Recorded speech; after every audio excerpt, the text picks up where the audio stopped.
मराठा मतदारांनी सरसकट मुरली अण्णांना मतदान करावं, हे कसब्याचं वैशिष्ट्य आहे. कोथरूड जर सोडला तर सगळ्या इलेक्शन्स ह्या चुरशीच्या होतील. एक मराठा समाज आहे आणि एक नॉन मराठा समाजाचा उमेदवार आहे, तर तिथला मराठा समाज हा मेजॉरिटी मराठा समाजालाच मतदान करेल. जसं कॅन्टोन्मेंटचा DNA काँग्रेसचा आहे, तसं वडगाव शिरीचा देखील काँग्रेसचा DNA. पवार साहेबांचा पुण्याचा ऋणानुबंध कधीच तुटला नाही आणि अजित पवारांकडे सुरुवातीपासून पवार साहेबांचे प्रतिनिधी म्हणूनच लोकांनी बघत गेले. ही निवडणूक पुन्हा एकदा युती विरुद्ध आघाडी अशीच होणार, कुठल्याही दोन पक्षांमध्ये नाही होणार. आणि आघाडी म्हणाल तर आघाडी स्ट्रॉंग आहे युतीपेक्षा. पवार साहेबांचा नॉन पॉलिटिकल फॅन फॉलोईंग पण खूप आहे पुण्यामध्ये.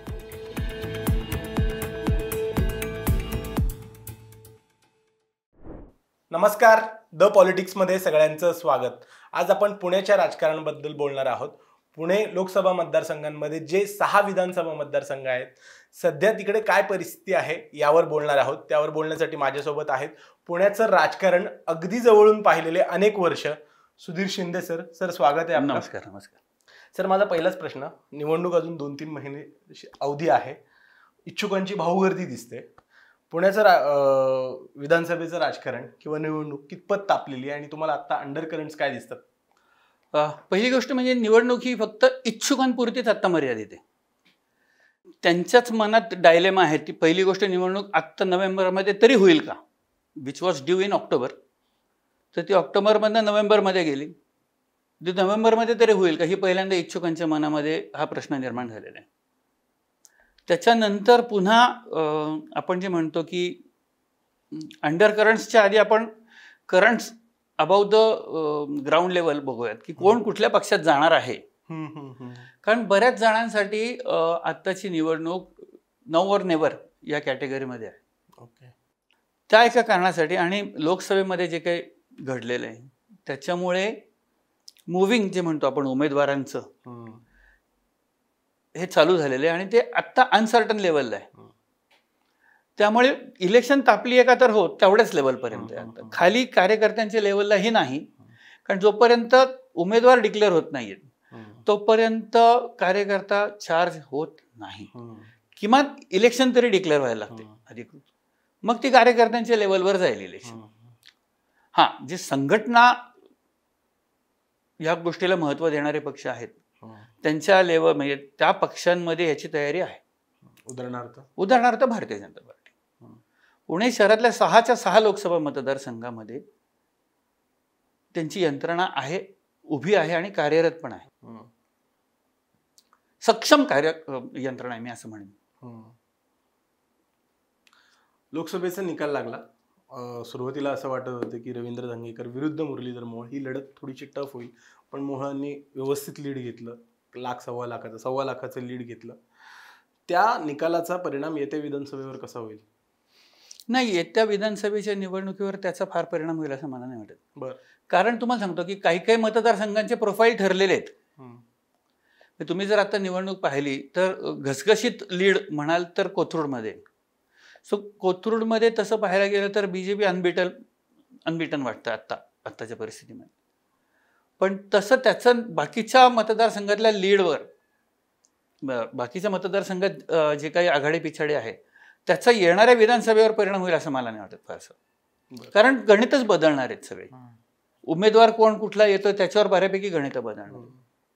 पुन्हा एकदा जरांगे फॅक्टर हा काय करतो, ते उमेदवार देतात की नाही देतात, दिले तर कुठल्या मतदारसंघात देतात, त्यांची बेसिक ताकद किती आहे हे पाहिल्यानंतर जास्ती क्लॅरिटी येत जाईल.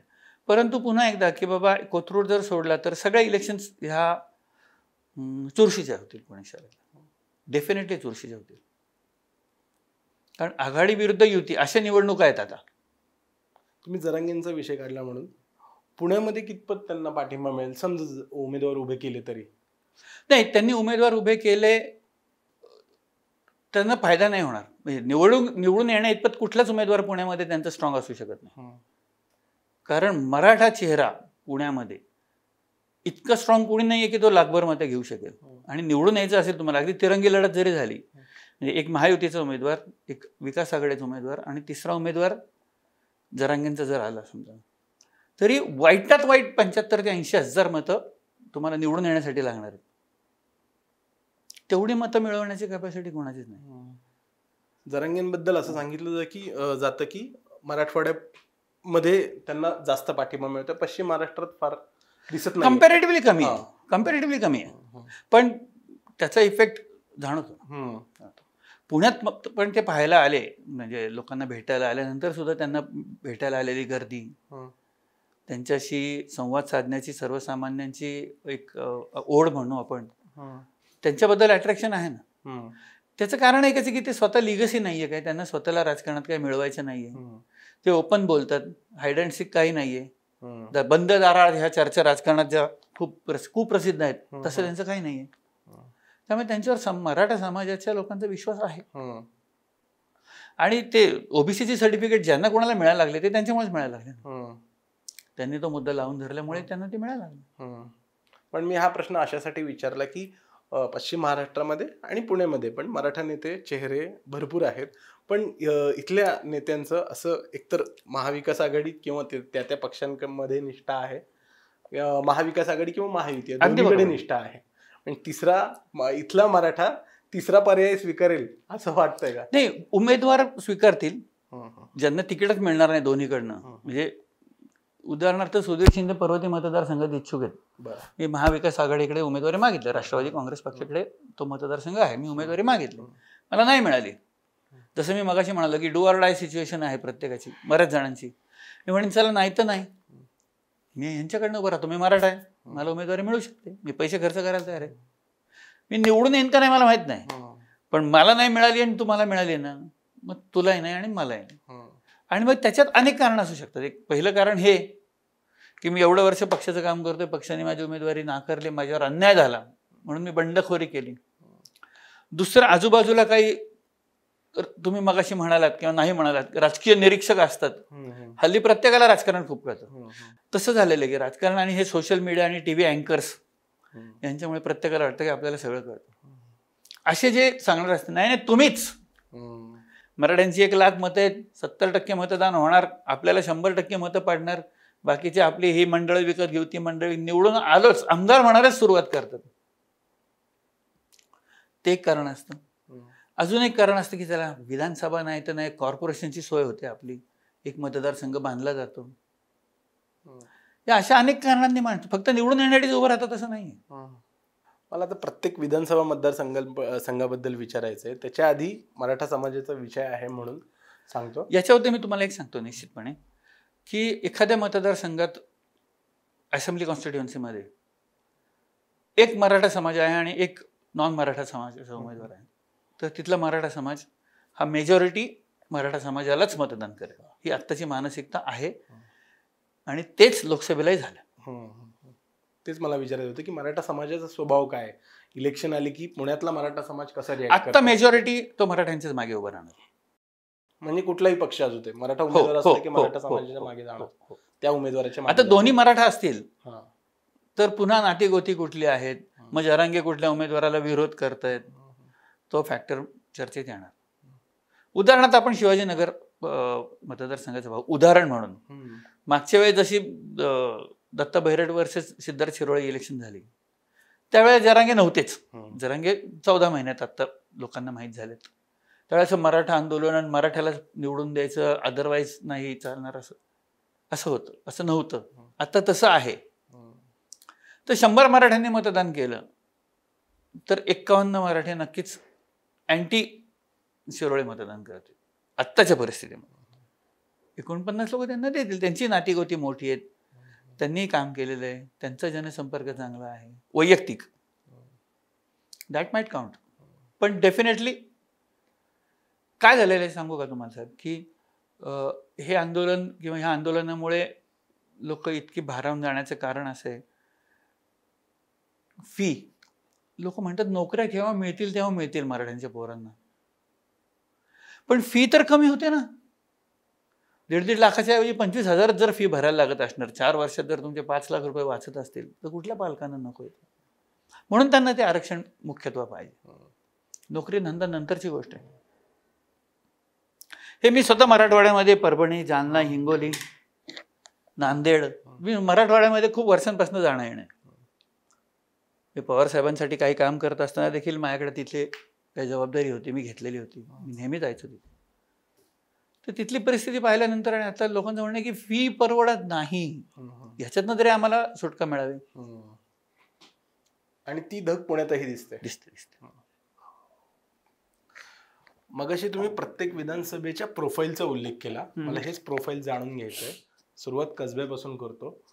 कसब्याचा काय स्वभाव आहे, कसा राहिलेला आहे तो, आणि मागच्या पोटनिवडणूक झाली, आता लोकसभेत पोटनिवडणुकीची रवींद्र धंगेकर जिंकले, त्यानंतर कसब्यातून त्यांना कमी मतदान. कसब्याची मी तुम्हाला गंमत सांगतो, कसब्याचा इतिहास सांगतो मी तुम्हाला. 85च्या याच्या निवडणुकीमध्ये, असेंब्लीच्या निवडणुकीमध्ये, पुन्हा 84 साली इंदिरा गांधींची हत्या झाली, राजीव गांधी पंतप्रधान झाले, देशात काँग्रेसच्या बाजूने लाट होती. 84ची निवडणूक राजीव गांधींनी 400 सीट जिंकल्या संपूर्ण देशामध्ये, 400. पुण्यामध्ये भारतीय जनता पक्षाला पर्सेंटेज वाईज पडलेली सगळ्यात कमी मतांची निवडणूक कुठली, तर 1984 साली कैलासवासी जगन्नाथ जोशी, भारतीय जनता पक्षाचे उपाध्यक्ष त्यावेळेचे, वर्सेस बॅरिस्टर विठ्ठलराव गाडगे. 2 लाख मतांनी गाडगे साहेब त्यावेळेला निवडून आले. तर त्याच्यानंतरच्या विधानसभा निवडणुका ज्या झाल्या त्यावेळेला गाडगे साहेबांना कसब्यासकट सगळीकडे लीड मिळालं होतं. बरं, 6 मतदारसंघात गाडगे साहेबांना लीड मिळालं होतं. मग आली कसब्याची याची निवडणूक, आपली असेंब्लीची निवडणूक आली. त्यावेळेला उल्हास काळोखे यांच्या मागे दगडूशेठ हलवाईचे, ते त्यावेळेला दगडूशेठ हलवाई बँकेचे संचालक वगैरे होते, मंडळाचे सक्रिय कार्यकर्ते होते. त्यांना उमेदवारी मिळाली आणि त्यांनी डॉक्टर लेलेंचा पराभव केला तिथे. म्हणजे 85 साली काँग्रेस तिथे निवडून आलेली होती, एकत्रित काँग्रेस. 90 साली उल्हास काळोखे यांची उमेदवारी बदलली गेली, अण्णा जोशी तिथे आले. कारण मग शिवसेना आणि भारतीय जनता पक्षाची युती झाली. त्याच्या आधी अण्णा शिवाजीनगर मतदारसंघातून निवडून आले होते. तो मतदारसंघ शिवसेनेला सोडावा लागला. अण्णा जोशी कसब्यात आले. अण्णा जोशी वर्सेस शांतीलाल सुरतवाला निवडणूक झाली. अण्णा जोशी निवडून आले 90ला. अण्णा त्याच्यानंतर 91 साली लोकसभेला निवडून आले गाडगे साहेबांचा पराभव करून, आणि 91 साली पुन्हा पोटनिवडणूक झाली कसब्यात. ती निवडणूक पूर्णपणे बहुजन समाज विरुद्ध भारतीय जनता पक्ष अशी निवडणूक झाली. त्या काळात सक्रिय राजकारणातून बाहेर असलेले, परंतु 78 साली लोकसभेची निवडणूक लढवलेले, पुण्यामध्ये ज्यांचा दबदबा होता असे वसंततात्या थोरात, कैलासवासी वसंततात्या थोरात यांनी ती निवडणूक जिंकली 5-6.5 हजार मतांच्या फरकाने. पुन्हा एकदा काँग्रेस निवडून आलेली होती. त्याच्यानंतर बापटांनी तो मतदारसंघ खऱ्या अर्थाने बांधायला सुरुवात केली. ते जाईपर्यंत तो मतदारसंघ त्यांच्याकडेच राहिलेला होता. म्हणजे बापटांनी काँग्रेसचा मतदार कसब्यातला हा स्वतःच्या करिश्म्यावर खेचून आणला होता, आणि पुन्हा बापटांनंतर तो मतदार कार्यपद्धती. अच्छा, त्यांनी राजकारण करायचं ते पक्क केलं, पण त्याच्या पलीकडे त्यांनी हितसंबंध, नातेसंबंध भयंकर जपले होते. वैयक्तिक कनेक्ट त्यांचा खूप होता. त्यांची दरवर्षी किमान 20,000 पत्र, पोस्टकार्ड जायचे वाढदिवसाची. जनसंपर्क अफाट, वैयक्तिक जनसंपर्क, नावनिशे हाक मारणे, लक्षात राहणे, या सगळ्या गोष्टींमुळे त्यांचा तो बालेकिल्ला झाला. हा, प्रत्येक निवडणुकीला त्यांची जी एक राजकीय स्टाईल असायची, ते आपण म्हणतो ना की अंडर करंट्स, ते सगळ्यात जास्त चांगले त्यांनी हँडल केले. कोणाच्या विरुद्ध कोण आपल्याला उपयोगी पडेल हे त्यांचे इतकं कोणाला माहिती नव्हतं. त्यामुळे ते पण त्यांच्या विजयामध्ये ऍड ऑन होत गेलं. आता मला म्हणजे पोटनिवडणुकीत रवींद्र धंगेकर निवडून आले, त्याच्यामुळं त्यांची बरीच चर्चा झाली आता लोकसभेपर्यंत. पण एक गोष्ट त्यांच्यासाठी निगेटिव्ह अशी ठरली की हरूनही हरलेच शे, पण कसब्यातून तिथले जे विद्यमान आमदार असूनही त्यांना कमी मतदान मिळालं. 2 गोष्टी आहेत त्याच्यामध्ये. तिथलं मतदान 3 प्रकारे ऍड ऑन होत गेलं. कसब्यातलं मतदान मुरली अण्णांच्या ऐवजी दुसरा उमेदवार असला असता कसब्यात, तर एवढं लीड नसतं मिळालं. बरं, मुरली अण्णांना भारतीय जनता पक्षाची मतं मिळाली, प्लस पुणे शहरातला एक सुशिक्षित वर्ग आहे तो ठामपणे मोदींना मतदान करणार आहे, की जो कसब्यात आहेच आहे. बरोबर, त्यांनीही केलं. आणि मी मगाशी तुम्हाला मेन्शन केलं तसं मराठा मतदारांनी सरसकट मुरली अण्णांना मतदान केलं. हे कसब्याचं वैशिष्ट्य आहे. तिथे त्यांना मतदान झालं. काही त्यांनी मुरली अण्णांनी जेवढं कोविडमध्ये काम केलं ना तेवढं कोणीच नाही केलं. मुस्लिम मोहल्ल्यामध्ये हा फिरत म्हणजे आम्हाला प्रश्न पडायचा की हा रोज जातो बिंदास वाड्यांमध्ये अधिकाऱ्यांबरोबर. पण त्यांनी त्यावेळेला शब्दशः आपण म्हणू म्हणजे ऐकायला ते हे वाटेल, कौतुक केल्यासारखं वाटेल, पण जीवाची पर्वा नसणे हाच भाग होता ना तेव्हा त्यावेळेला.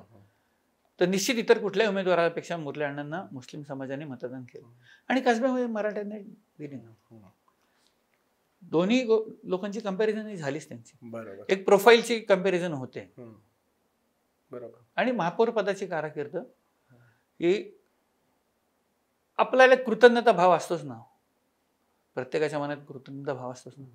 ज्यांना ज्यांना महानगरपालिकेच्या माध्यमातून किंवा वैयक्तिक मुरली अण्णांच्या माध्यमातून मदत झाली होती कोविड काळामध्ये, ते मत देणार ना. म्हणजे मला सांगायचा मुद्दा काय की ज्यांना जे जे शक्य होते ते त्यांनी केलं आणि त्यांना तो बेनिफिट मिळालाय. आता मला कोथरूड बद्दल विचारायचं आहे. कोथरूडचा काय स्वभाव आहे आणि आत्ता काय चित्र दिसतं तुम्हाला? कोथरूड आणि शिवाजीनगर म्हणजे हे नंतर दोन निर्माण झालेले. पहिला तो शिवाजीनगर अखंड मतदारसंघ होता. तिथे देखील 78 साली शांती नाईक निवडून आल्या त्या जनता पक्षाच्या उमेदवारीवर. 80 साली अण्णा जोशी, अण्णा दोन्ही वेळेला निवडून आले. मग त्याच्यानंतर 90 साली अण्णांना तिकडे शिफ्ट व्हायला लागलं आणि मग इथं 90-95 दोन्ही वेळेला शशिकांत सुतार निवडून आले युतीचे म्हणून. त्यामुळे हा मतदारसंघ तसा युतीचा म्हणूनच ओळखला जात होता. इन द मिनवेल विनायक नेमाडांचं तिथं उदय झालं. म्हणजे शशिकांत सुतार टॉपवर असतानाच विनायक नेमाड त्यावेळी तिकडे कार्यरत झाले. त्याच्यानंतर ते विभाग प्रमुख झाले आणि शशिकांत सुतारांना राजकारणातनं बाजूला व्हावं लागलं त्यांच्यावर काही आरोप झाल्यामुळे की ज्याच्यातनं ते निर्दोषच झाले. पण त्याच्यामुळे 99 साली विनायक नेमाड शिवसेनेचे उमेदवार झाले शिवाजीनगर विधानसभा मतदारसंघामध्ये. आणि काँग्रेसचे उमेदवार वंदनाताई आणि म्हणजे पवार साहेबांचे उमेदवार अंकुश टाकडे हे दोघे पराभूत झाले आणि विनायक नेमाड तिकडे निवडून आले. त्याच्यानंतर 2009ला मतदारसंघ स्प्लिट झाले. कोथरूड वेगळा झाला आणि शिवाजीनगर वेगळा झाला. 2009ला देखील विनायक नेमाड तिकडनं निवडून आले. पुन्हा एकदा काँग्रेसच्याच तिकीटवर निवडून आले त्यावेळी. आणि इकडे हा मतदारसंघ मात्र भारतीय जनता पक्षाचा 9 साली युती होती. बरोबर.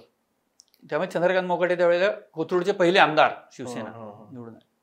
2014ला ते एकमेकांच्या विरोधात लढले. त्यामुळे मग मेधाताई कुलकर्णी पहिल्यांदा प्रचंड बहुमताने तिथे विजयी झाल्या.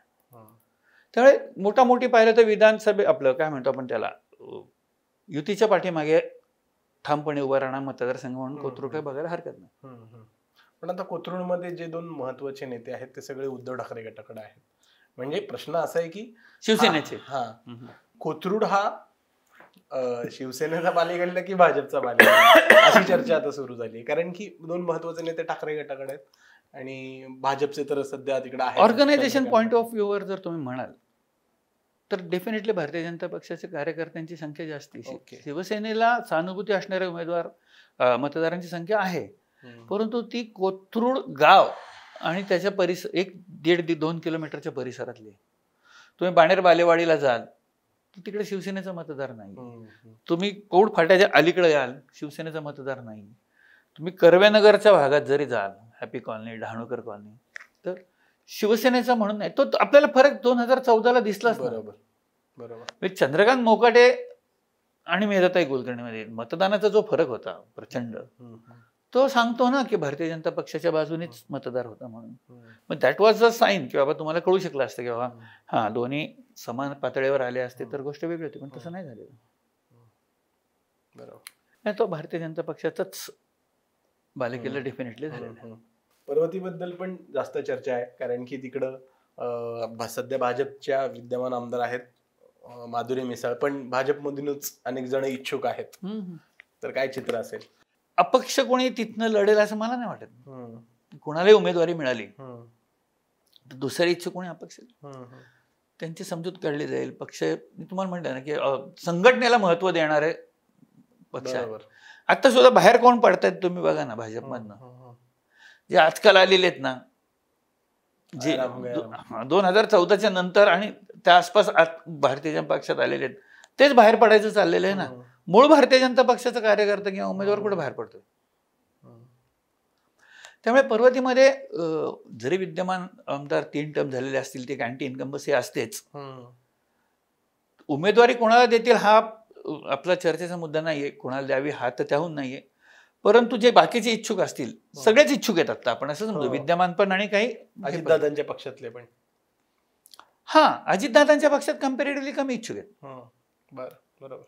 बीजेपी मध्ये जास्त इच्छुक आहेत स्ट्रॉंग. कारण पुन्हा एकदा 30,000 मतांचं आत्ता लीड आहेच भारतीय जनता पक्षाला.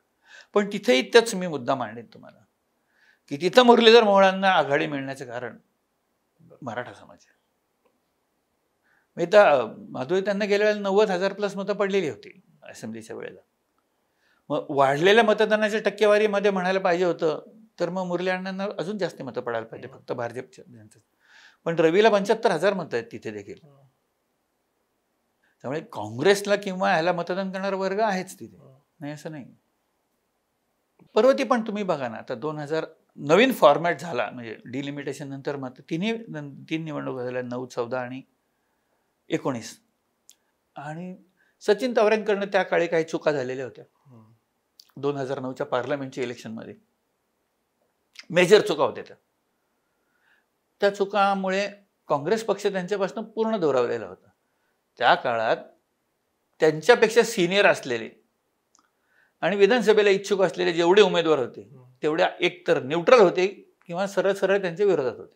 अच्छा. मला आठवतं ते राष्ट्रवादी युवक काँग्रेसचे अध्यक्ष होते पुण्याचे तेव्हा राष्ट्रवादीकडून. आधी तो एकत्रित काँग्रेसचा युवक काँग्रेसचा अध्यक्ष होताच ना. बरोबर. 2007च्या कॉर्पोरेशनच्या इलेक्शनच्या वेळेला त्याचे सुरेशबाईंचे मतभेद झाले म्हणून त्यांनी सोडले आणि राष्ट्रवादीमध्ये जॉईन झाले.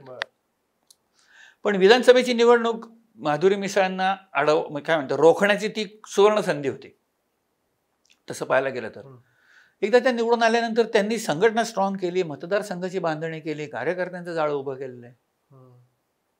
That was a golden chance. कारण तो मतदारसंघ काँग्रेसचा प्रोफाईल आहे ना, त्या भागामध्ये काँग्रेसचं मतदान आहे. त्यामुळे ती चांगली संधी होती जी घेतली गेली नाही. सचिन तावरेंकडं मी म्हणलं की मॅच्युरिटीची कमतरता त्यावेळेला that made him loss the election. मला आता 2 विधानसभा मतदारसंघांबद्दल विचारायचं आहे, वडगाव शिरी आणि कॅन्टोन्मेंट. पण त्याच्या आधी आत्ता आपल्या बोलण्यात जाती जमातींचा समाजाचा उल्लेख झाला. पुण्यातला जो वर्ग आहे मतदार आहे तो बऱ्याचदा म्हणजे कॉस्मोपॉलिटन आहे असं बोललं जातं. तो कसा मतदान करतो? जात बाजूला ठेवून विचार करतो की प्रत्येक वेळी जातीचा विचार करतो की कधी जातीचा विचार करतो कधी जातीचा विचार करत नाही? या मतदारांच्या स्वभावाबद्दल मला माहित करून घ्यायचं. आतापर्यंतचा जर तुम्ही पॅटर्न पाहिला तर हडपसर एक मतदारसंघ असा आहे की जो पुणे शहरात नाहीये पण पुणे शहराचाच एक भाग आहे, तो महानगरपालिकेचा भाग. तिथं डेफिनेटली आतापर्यंत जातीवरच मतदान होतात. माळी वर्सेस मराठा हे तिथं आम्हाला जेव्हापासून कळत आहे तेव्हापासून हा पॅटर्न त्या मतदारसंघामध्ये डेफिनेटली आहे. इतर मतदारसंघात तितका तो प्रबळ नाही. बरं. अजिबात नाही. ओके. तर वडगाव शिरी म्हणाल ना तुम्ही तर तिथे वडगाव शिरी हा सर्वाधिक कॉस्मोपॉलिटन आहे खऱ्या अर्थाने. ज्यावेळेस तुम्ही असेंब्ली कॉन्स्टिट्युएन्सीची कंपॅरिझन करता मी त्यावेळेचं सांगता. पुण्यातले सर्वाधिक बौद्ध विहार वडगाव शिरीमध्ये, पुण्यातली सर्वात जास्ती मस्जिद वडगाव शिरीमध्ये म्हणणार की नाही तुम्ही कॉस्मोपॉलिटन. आणि एअरपोर्ट आणि नंबर वाईज पण सगळ्यात जास्ती मतदान आहे. पण तो मतदारसंघ इसेन्शियली त्याचा डीएनए काँग्रेसचा आहे. जसं कॅन्टोन्मेंटचा डीएनए काँग्रेसचा आहे तसं वडगाव शिरीचा देखील काँग्रेसचा डीएनए. ओके. त्यामुळे आता ती राष्ट्रवादी टू राष्ट्रवादी जी फाईट होणार आहे तिथली ती खऱ्या अर्थाने नात्या गोत्यांची फाईट होणार. कारण सुनील टिंगरे आणि पठारे आणि मुळीक यांचे नातेवाईक सेम आहेत. आता बापू पठारे जर रिंगणात असतील तर पुन्हा तेच नाते गोतीचे. त्यामुळे तो डीएनए तिथं पण काँग्रेसचा आहे. भारतीय जनता पक्षाचे जगदीश मुळीक तिथे निवडून आले हे त्यावेळेला बापू पठारेच्या म्हणजे 2014ला काँग्रेसच्या विरोधात लाटच होती, म्हणजे काँग्रेस आणि राष्ट्रवादीच्या विरोधात लाट होती. प्लस टिंगरेंना पडलेली 40,000 मतं शिवसेनेच्या तिकिटावर. दॅट वॉज द रिझन बापू पठारेंचे नातेवाईक कमी झाले. टिंगरेंकडे डिवाइड झाले, त्यामुळे जगदीश 5,000 मतांच्या आसपास निवडून आले होते. अदरवाईज भारतीय जनता पक्षाचं म्हणून तिथे मतदार नाही, कमी आहे म्हणजे कम्पॅरेटिव्हली. काही महिन्यांपूर्वी एक दुर्घटना झाली होती, पोर्शेने 2 दुचाकीस्वारांना उडवलं अतिशय होतं. वाईट, अतिशय वाईट. ते प्रकरण, त्या प्रकरणात अनेकदा सुनील टिंगरेंचं नाव येत आहे अजूनही. नाही, आता एक कॉमन एक लोकप्रतिनिधी आहे, त्याला जर फोन आला की माझ्या मुलाचा ऍक्सिडेंट झालाय, त्याला पोलीस पकडून नेलेत, तो ह्या चौकीत आहे, कुठलाही लोकप्रतिनिधी जाईल. हे कॉमन आहे. म्हणजे एखादा अपघात झाला, आता तो माणूस पुण्यातच नसता तर गोष्ट वेगळी आहे, पण पुण्यात होता, अपघात झालाय, जर एवढंच सांगितलं असेल, पालक तर एवढं सांगणार नाहीत ना की माझा मुलगा मद्यपान करून गाडी चालवत होता, बेदरकारपणे त्यांनी 2 माणसांना उडवले, ते म्हणजे जागेवर त्यांचं निधन झालेलं आहे, असं तर नसेल सांगितलं. असं सांगितलं तर कोणीही माणूस, तुम्ही तरी जाल का?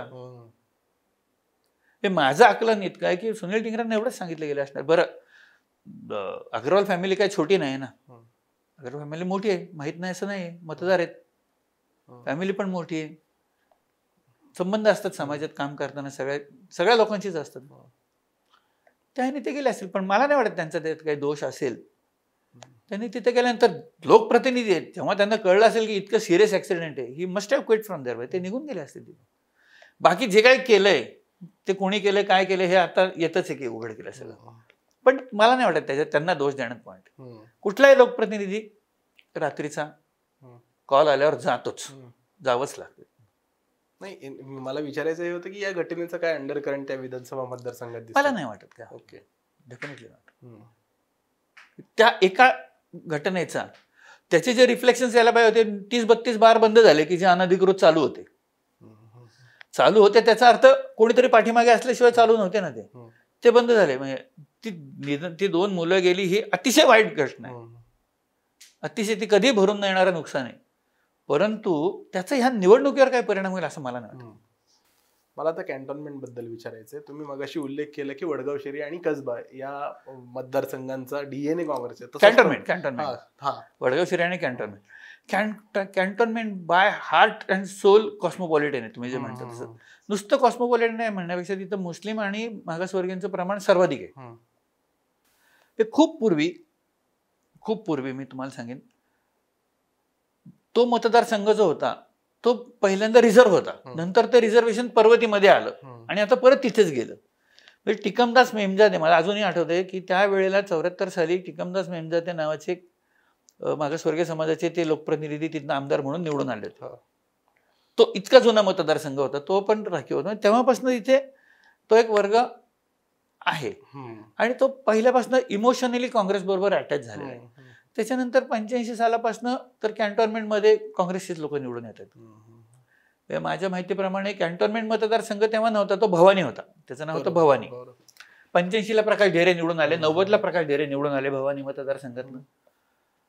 95ला काँग्रेस विरोधात लढत होते, दीपक पायगुडे निवडून आले. 99ला काँग्रेस राष्ट्रवादी विरोधात लढले, थोड्या मतांनी पुन्हा दीपक पायगुडेच निवडून आले. 14ला दिलीप कांबळे निवडून आले, ती लाटच होती, त्यावेळेला सगळेच काँग्रेसमधले पडलेले होते. आणि 19ला सुनील कांबळे निवडून आले, ते थोड्या मताने निवडून आले. पण त्यावेळेला देखील भारतीय जनता पक्षाच्या, आपण काय म्हणतो त्याला, टॉप लेवलच्या नेतृत्वाने त्यांचे जे सर्वेज होते, त्या सर्वेमध्ये जिथं दिसत होते वीक आहे, ते सगळे लूपहोल्स भरून काढले. आणि निवडणुकीमध्ये त्यांनी काही ऍक्शन्स घेतले, त्याच्यामुळे ते सीट निवडून आलं. ते आणि सिद्धार्थ दोन्ही सीट तत्कालीन नेत्यांनी रिपोर्ट्स पाहून की बाबा कुठे कुठे आपण मागे पडतोय, ते भरून काढल्यामुळे हे 2 सीट निवडून आले. ते दोन्ही सीट निगेटिव्ह मध्येच होती त्यावेळेला, शेवटच्या टप्प्यात. ओके सर, मला आता शेवटाकडे यायचंय. राष्ट्रवादी या पक्षाबद्दल विचारायचंय. राष्ट्रवादी या पक्षाची ताकद होती पूर्वीपासून, आताही आहे, पण फुटीनंतर काय चित्र आहे? आणि अजून एक दुसरा रेफरन्स म्हणजे असं सांगितलं जातं की अजित पवारांनी पुणे लोकसभा मतदारसंघात यंदाच्या निवडणुकीत पर्सनली लक्ष घातलं होतं. कुठली, म्हणजे कोणत्या पक्षाची ताकद तुम्हाला दिसते आहे फुटीनंतर?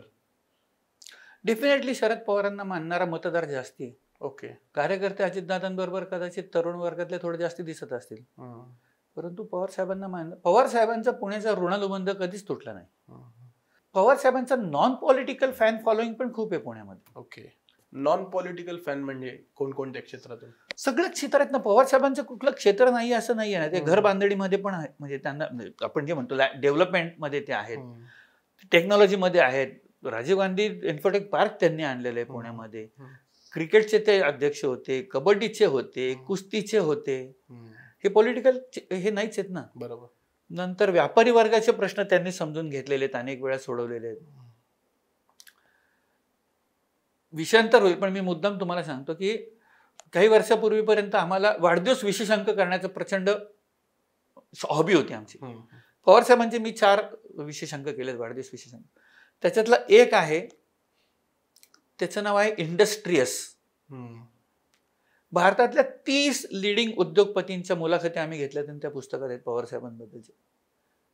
आपल्याला त्यातल्या 5% पण गोष्टी माहित नाहीत की पवार साहेबांनी कुठले धोरणात्मक निर्णय गव्हर्नमेंट लेवलला घेतले, त्याचा किती अभ्यास केला आणि त्याचा आज इंडस्ट्रीला किती फायदा होतो. तुम्ही मला सांगा ना, रांजणगाव MIDC कोणी आणली? जिल्हा तिथे MIDC, दौंड कुरकुम MIDC कोणी आणली? हे मुलांना माहित नाहीये अजून. हे पवार साहेबांनी केलेलं आहे सगळे मुख्यमंत्री असताना. पाणी अडवा, पाणी जिरवा. अनंतराव म्हणजे पवार साहेबांच्या मंत्रिमंडळात अनंतराव थोपटे होते त्यावेळेस त्यांनी केलेलं आहे काम माहिती.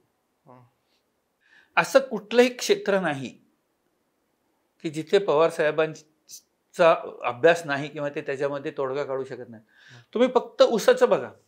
ऊस कारखाना, पवार साहेबांना इथेनॉल पण कळतं. पवार साहेबांना कारखाना कमी पैशामध्ये कसं चालवायचं हेही कळतं. ऊसाला काय भाव द्यायला पाहिजे हेही कळतं. हे शेती आणि शेतीपूरक उद्योगामध्ये त्यांच्या एवढा अभ्यास कोणाचा आहे मला सांगा. त्यामुळे डेफिनेटली अजितदादांपेक्षा पवार साहेबांना मानणारे लोक जास्त आहेत. सर, शेवटचा प्रश्न. पुण्याची विधानसभा निवडणूक जवळ येते. इच्छुकांसाठी 2 प्लॅटफॉर्म, आता तुमच्या बोलण्यात लक्षात आलं की इच्छुकांसाठी 2 पक्ष हे चांगले असू शकतात आत्ता, कदाचित 3. भाजप, शरद पवारांची राष्ट्रवादी आणि काही प्रमाणात काँग्रेस. तर आता पुण्यातली निवडणुका भाजप विरुद्ध शरद पवारांची राष्ट्रवादी असे दिसण्याची किती शक्यता आहे? नाही, मेनली पुण्यामध्ये 6 मतदारसंघामध्ये 3 ठिकाणी काँग्रेस लढणार, 2 ठिकाणी पवार साहेबांचे तुतारीच्या चिन्हावर उमेदवार असणार आणि 1 ठिकाणी फक्त शिवसेना असेल. ही निवडणूक पुन्हा एकदा युती विरुद्ध आघाडी अशीच होणार. कुठल्याही 2 पक्षांमध्ये नाही होणार. Okay, definitely not. आणि आघाडी म्हणाल म्हणजे हे म्हणाल तर आघाडी स्ट्रॉंग आहे युतीपेक्षा आजही. बरं. आता ज्या पद्धतीने हे सुरू झालेलं आहे ना, तुम्ही किती जागा लढवायच्या आणि आम्ही किती जागा लढवायच्या, that is going to become a problem. भारतीय जनता पक्षासाठी काटेवरची काय म्हणतात माहिती, तारेवरची कसरत आहे. बरोबर. हे दोन्ही घेऊन जायचे बरोबर, म्हणजे एकनाथ शिंदे पण आणि अजितदादा पण. अजितदादा मला नाही वाटत जागेसाठी, नंबर ऑफ जागासाठी खूप आग्रही राहतील, हट्टाला पेटतील वगैरे, असं नाही मला वाटत अजिबात. पण शिंदे ओके, डेफिनेटली एकनाथ शिंदे आणि त्यांचा पक्ष हे जागांवर खूप ठाम असतील. स्मूथ होईल, जागा वाटपामुळे काही टोकाला कोणी जाणार नाही, कारण प्रत्येकाला माहिती आहे एकमेकांची गरज कोणाकोणाला किती येते. त्यामुळे जागा वाटप सुरुवात होईल, पण आघाडी इतका स्मूथ पण नाही होणार ते. ओके. तुम्हाला सांगू का, निवडणुका जाहीर झाल्या ना की ह्या 3 लोकांमध्ये इन्सिक्युअर फिलिंग जास्ती बाळसं धरायला सुरुवात होईल. आता 3 एकत्र आहेत, 3 एकत्र असल्याशिवाय पर्याय नाहीये आत्ता. पण ज्या वेळेला हे संपेल की नाही निवडणुका जाहीर झाल्यात आता, त्यावेळेला निवडणुकानंतर आपली काय परिस्थिती असणार आहे ह्याची जास्ती चिंता असेल 3 पक्षांना. महायुतीतल्या ऑफकोर्स महायुतीतल्या इकडे स्मूथ आहे सगळं त्या मानाने कम्पॅरेटिव्हली, कारण ह्यांना काहीतरी मिळवायचं आहे ना, सत्तेत यायचंय. त्यामुळे आणि पवार साहेब आहेत तिथे. सर, निवडणूक आता जरी एवढी तापली नसली तरी सध्या महाविकास आघाडीला सगळ्या 6 विधानसभा मतदारसंघांमध्ये थोडासा ऍडव्हान्टेज आहे, असं या नोटला आपण थांबूयात. म्हणजे तसा म्हणजे तुम्ही विधानसभा मतदारसंघातली आत्ताची राजकीय परिस्थिती यावर पण बोललोच, पण या प्रत्येक मतदारसंघांचा स्वभाव काय राहिलेला आहे हेही माहीत करून घ्यायचं होते. तुमच्या विश्लेषणातून समजलं. खूप खूप धन्यवाद. आपण पुन्हा भेटू. तुर्तास इथेच थांबू. आपले खूप खूप आभार. थँक्यू.